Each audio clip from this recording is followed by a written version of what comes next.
એક મસ્ત વાત સાંભળી આજે. ક્યાં સાંભળી હું તમને છેલ્લે કહું. હવે એક સવાલ જે મોટા ભાગના સામાન્ય માણસોનો હોય છે કે પૈસાની ભૂખ લોકોને કેમ ઓછી નથી થતી.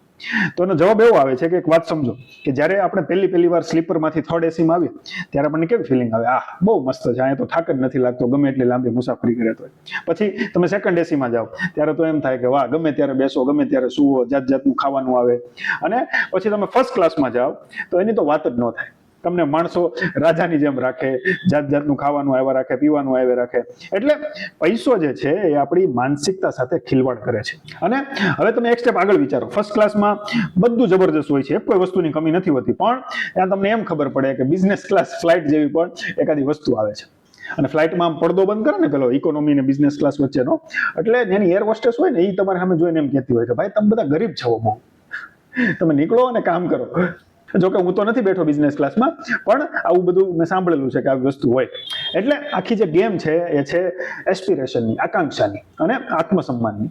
ભૂખ જેવી કોઈ વસ્તુ હોતી નથી. પૈસો જે છે એ તમને એક્સપ્લોરેશન આપે છે. એટલે આ સાયકલ બંધ નથી થતી. તો આ વાત મેં ક્યાં સાંભળી છે એ હું તમને કહી દઉં. એક પોડકાસ્ટ છે 3 તાલ નામનો, યુટ્યુબમાં આજ તક રેડિયો ચેનલ છે, એમાં બ્રોડકાસ્ટ થાય છે. અવધોજા સર વાળો એપિસોડ છે, તમે આખો જોજો, બહુ મજા આવશે તમને.